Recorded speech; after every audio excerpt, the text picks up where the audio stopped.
Here is the single common thread that connects all my clients and me, and also you, I bet. You want to do things really, really well, and you get pretty stressed out and pretty pissed off when you feel like you're not doing things really, really well. Now, given how important it is to you to perform really well, I know for sure that you are not capping your performance on purpose. But there's one tricky cognitive illusion that will inadvertently put a ceiling on your potential unless you know what it is, you know how to spot it, and you know how to navigate around it. Today, I'm going to tell you what that illusion is. I want to introduce you to a concept that I call above the line versus below the line. And I'm going to explain it to you in 7 points. By the way, I've got visuals to go along with all the points. So if you're listening on the audio, come watch the video so you can follow along. Point number 1, you have an automatic brain and a deliberate brain. If you've read Thinking Fast and Slow by Daniel Kahneman and Amos Tversky, you know that they call them System 1 and System 2. Your automatic brain does the vast majority of your mental processing. It gives you snap judgments and quick interpretations of everything that's happening around you. It keeps a steady stream of thoughts and emotions moving through your system like a spigot that can't be turned off.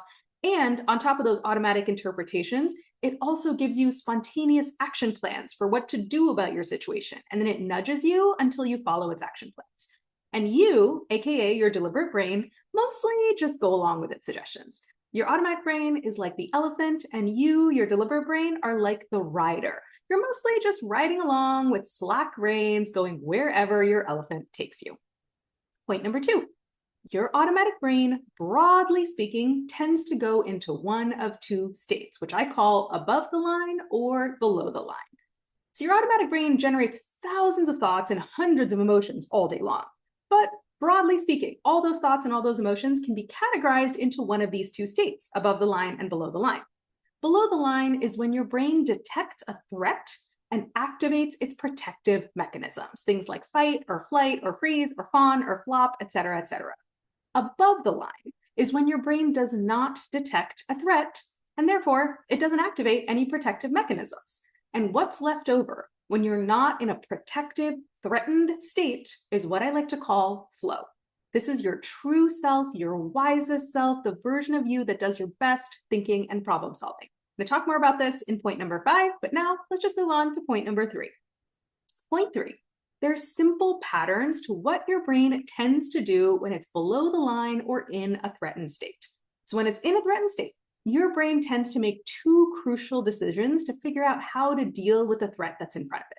First decision is, are we deploying more energy? Are we hitting the gas? Or are we deploying less energy? Are we hitting the brakes? The second decision is, are we moving towards the threat? Or are we moving away from the threat? And as you can see, you can take these 2 decisions and put them into a 2x2. So if the threat you were facing was a tiger, the breakdown of your possible responses might look like this. You could hit the gas and go towards the threat. That would be you fighting the tiger. You could also hit the gas and go away from the threat. That would be you running away from the tiger as fast as possible. You could also hit the brakes and go towards the threat. That would be you slowly, cautiously approaching the tiger.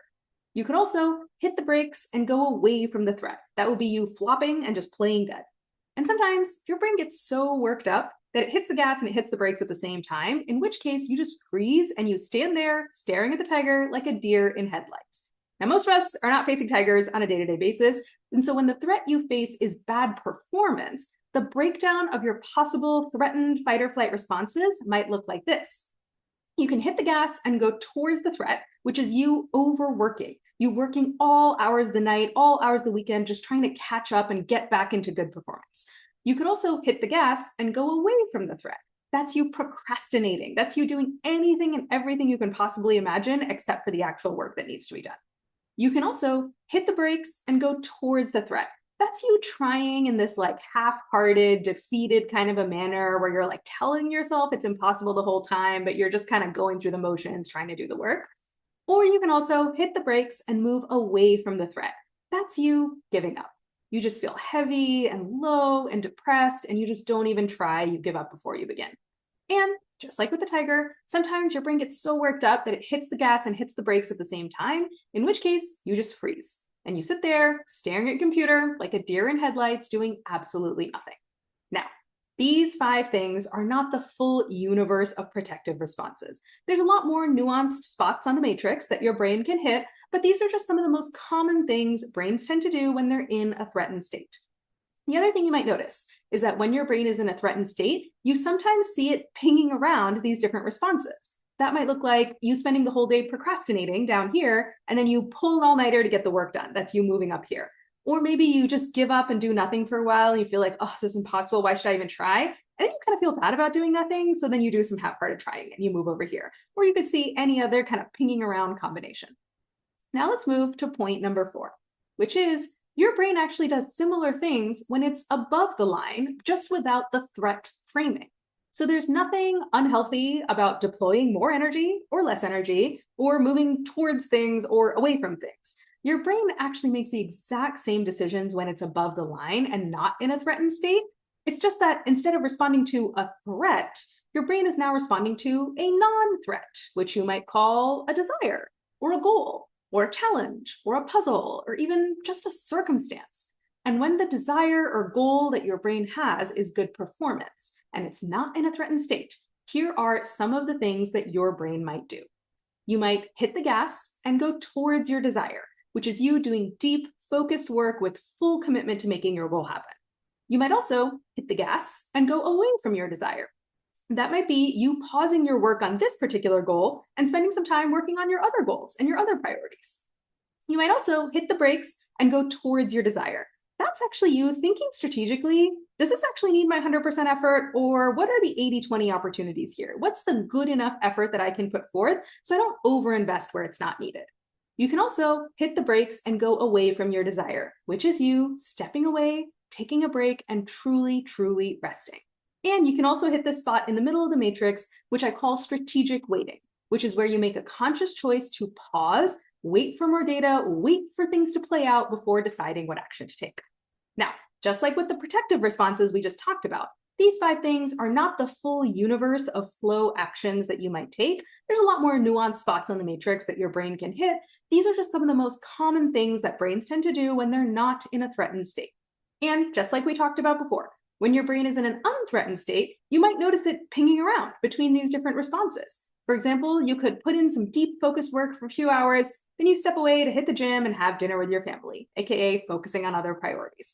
Or you might notice at the end of the workday, you scan your to-do list, you do a little bit of quick 80-20, what's the bare minimum needed work on your last couple of tasks, then you disconnect, guilt-free, you go watch your shows and you get some rest. Or you could see any other kind of pinging around combination. Now let's talk about point number 5, which is, generally speaking, your above the line actions are more effective than your below the line actions. So all I've done here is I've taken the 2 matrices that we talked about and I've just put them one on top of the other, right? Your above the line actions and your below the line actions. So if you look at these, deep focused work up here is more effective than frantic all night overworking. 80-20 thinking and planned underperformance, planned underinvestment in tasks that don't matter that much is more effective than half-heartedly trying. Getting real restorative rest is more effective than just giving up and zoning out. Consciously choosing to focus on other priorities is more effective than procrastinating and doing random stuff. And strategically pausing and waiting for more information is more effective than freezing like a deer in the headlights.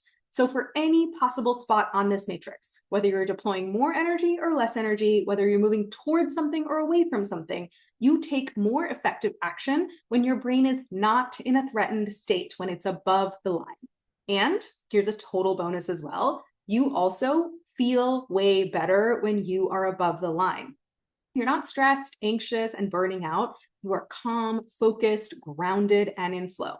Being above the line is a complete win-win. It's better performance and a better experience for you. It's better outcomes at the end of the journey and a better feeling process while you're still on the journey. So here is point number 6. The mistake that high achievers make that inadvertently caps their performance is thinking that below the line overworking is high performance, and not realizing that they actually have a whole universe of above the line, truly next level performance available to them if they can just get their brain out of its threatened state. If you stay in the overworking quadrant down here for the sake of good performance, not only will you burn out from the strain of being in fight or flight for days and weeks and months at a time, you won't even be delivering your best performance. The blessing and the curse of many high achievers is that you do quite good work even when you're below the line. What you can get done when you're below the line overworking might be beyond what someone else can get done when they're above the line doing deep focused work. So it can feel like being below the line, being in a threatened state, and overworking because of the fear of failure is what has gotten you this far. But I promise you, you have toggled into an above the line state of mind before. You have been in flow, you've been in the zone, you know exactly what this feels like. And there are even greater heights that you can reach if you learn how to consciously stay above the line. You can reach sustained next level performance and do the best damn work of your life without any of the burnout. So here is point number 7. Correct is a framing, not a fact. Why does your brain go above the line sometimes and below the line sometimes? Most people would say your brain goes below the line when it's faced with a threat, and it goes above the line when it's not faced with a threat. So if you're facing a tiger or an unimpressed boss or an overwhelming amount of work, your brain goes below the line. And if you're facing a super cute kitten or a delighted boss or a simple and doable set of tasks, then your brain stays above the line, right?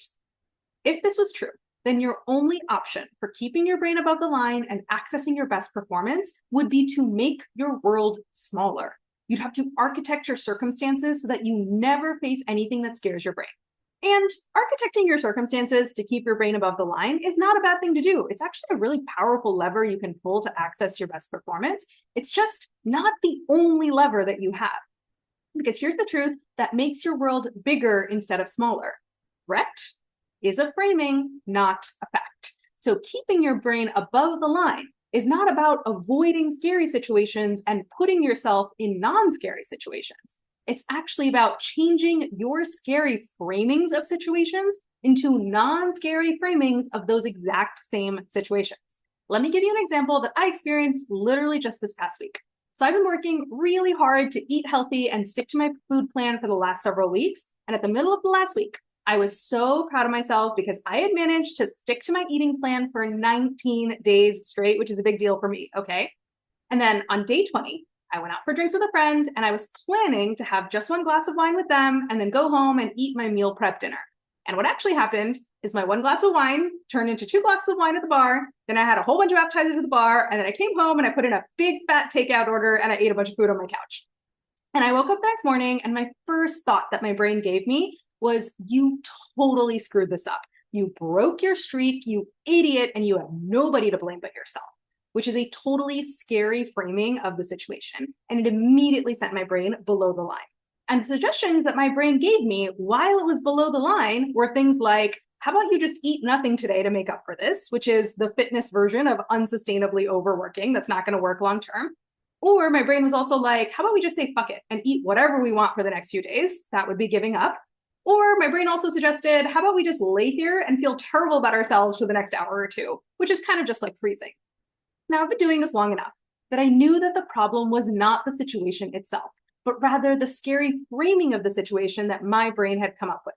So here is the non-scary framing that I gave my brain. I told myself, listen, out of the last 20 days, 19 days were on track. And soon enough, it's going to be out of the last 30 days, 29 days were on track. And then it's going to be out of the last 50 days, 49 days were on track. This is just a blip. Let's just keep going. This calmed my brain down. That framing brought my brain back above the line. And suddenly my brain had a whole bunch of new suggestions for me and they were way better. My brain was like, well, why don't we stop laying in bed, beating ourselves up? That's not helping us at all. And then also let's troubleshoot what happened yesterday, see how we need to adjust the plan going forward. So let's just kind of take it easy today, food-wise, feel a little gross. My stomach's not feeling amazing. So let's just go a little easy on ourselves. Bam.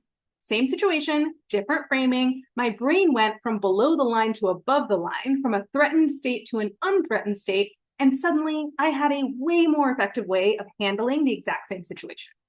Now, everything I just told you was just one example. Over the next couple of days, I'm going to cover a few things. I'm going to tell you why your brain gets stuck below the line sometimes, and it needs your manual intervention to pull it back above the line. And I'm also going to tell you the 5 R's of flipping your brain from below the line to above the line. from a threatened state to an unthreatened state, from a fear state to a flow state. There is a simple, systematic process for doing this, and I'm going to tell you all about it over the course of this week. So I want to make sure that you don't miss a single thing. Make sure you're subscribed to my email newsletter to see every single post. You can subscribe at poojav.substack.com, or I've also linked it above. And let me make this even easier for you.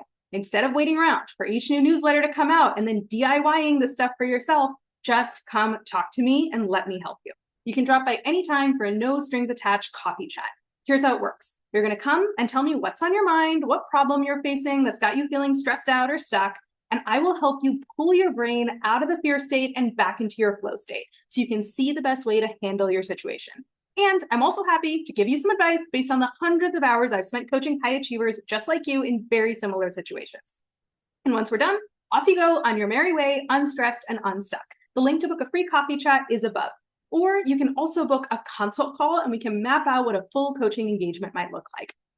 I can pull your brain out of fear state and into flow state one time in an hour for sure, but I can't teach you the whole toolkit for doing that consistently and repeatably in just 1 hour. But I can teach you that toolkit over the course of a coaching package. And the sooner you learn the skill, the sooner that you are going to create the life and the career that you actually want, one that feels as good on the inside as it looks on the outside. So let's start today. The link to book a free consult call is above. Or if you're listening on Instagram, all the links are in my bio. Or if you're listening on the podcast, all the links are in the episode description.